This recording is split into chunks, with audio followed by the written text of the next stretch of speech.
Okay, hello, welcome to our Study Hacks webinar. My name is Dr. Jill Byrne and my colleague here is Dr. Chris Ireland, and we're from the Academic Study Consultants. And so today, the theme of the session is exploration. We're exploring different ways in which you can do your studying. So maybe more efficient ways, maybe more effective ways, maybe more creative ways, but the whole idea is to explore maybe different ways of doing things. So maybe trying out new things and doing things in new ways to see if that results in different outcomes. So the whole focus of our session today is upskilling your assignment planning and your research skills. So the aim of this session is to explore mind mapping strategies for assignment planning, which hopefully will give you an introduction to more creative ways of thinking around the assignment tasks you have, your essay questions, your report questions, whatever that may be. I'm going to deliver that first part, and then I'm going to hand over to my colleague Chris, and he's going to explore search strategies, particularly looking at internet search strategies. And then we'll have a Q&A session at the end, but if you have any questions throughout, please just use the chat and ask away. So, what are mind maps? Mind maps are a visual representation of your thinking. So they allow you to think creatively about the task ahead. So to get ideas out on paper. They're a method of exploring your ideas and exploring the possibilities of how you might approach an assignment, what you might include in an assignment. But they're not random, okay? So you're not like brainstorming and just going blah out on paper, everything. Maps have links. They make connections. They build bridges between ideas. And a visual representation allows you to think about how ideas stand in relation to one another. So, they're an alternative to linear structures. Linear structures are often used in assignment writing, assignment planning. They're often what we've been taught throughout schools and college. And at one level, there's nothing wrong with them.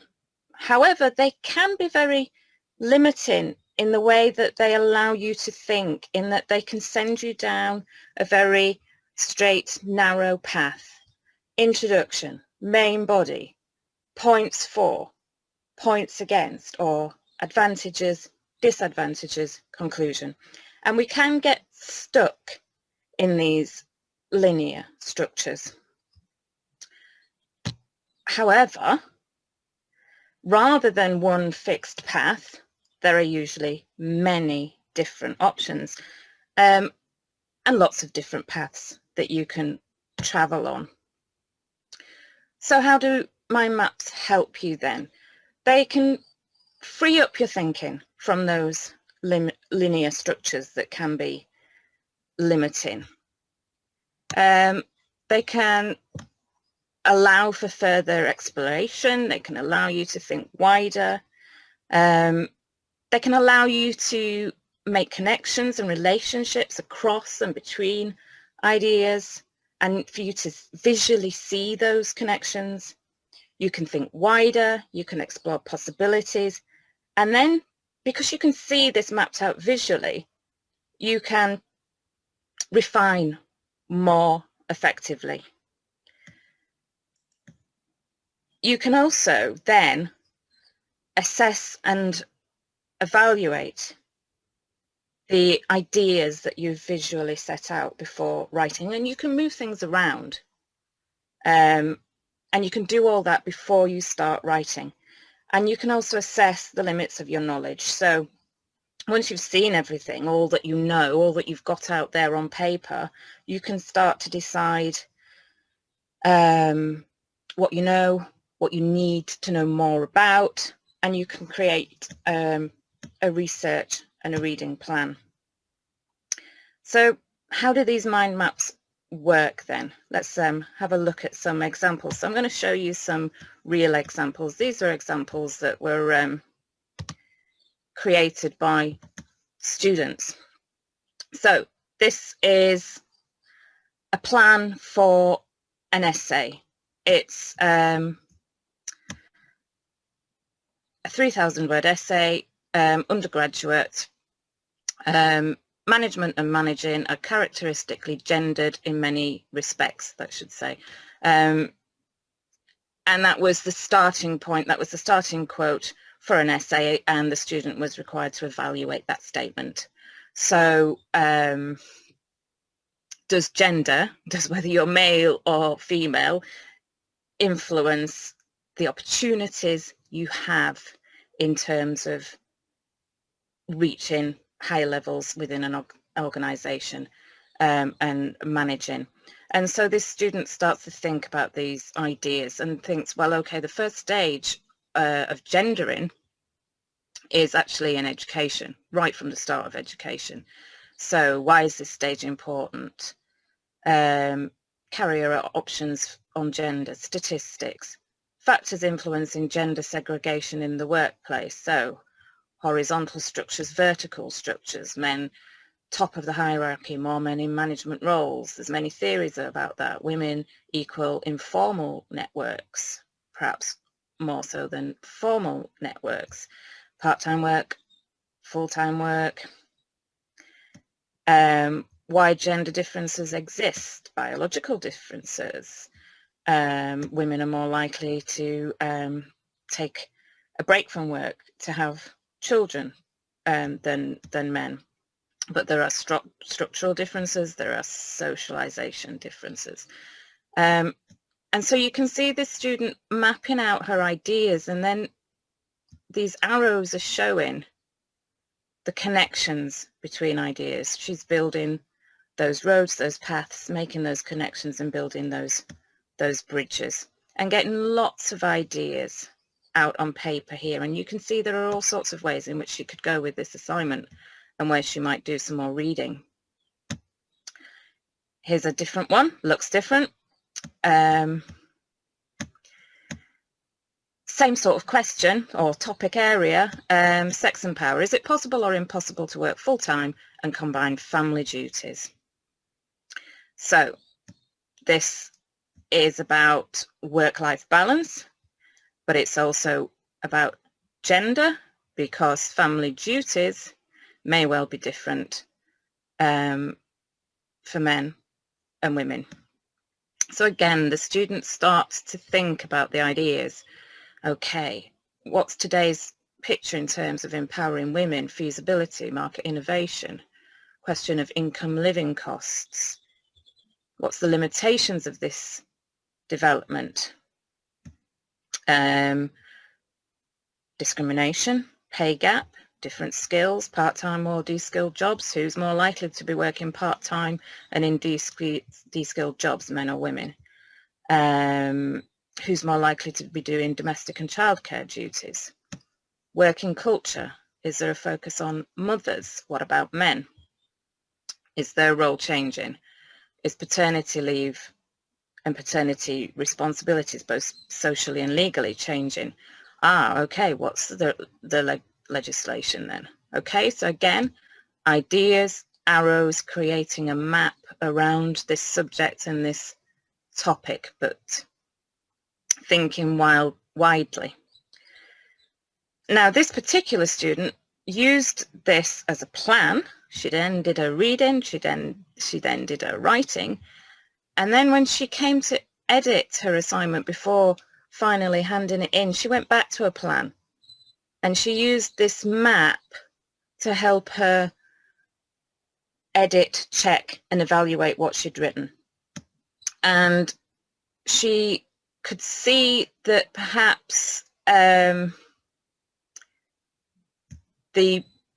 weighting of what she was writing about was a little bit off and she needed to change it.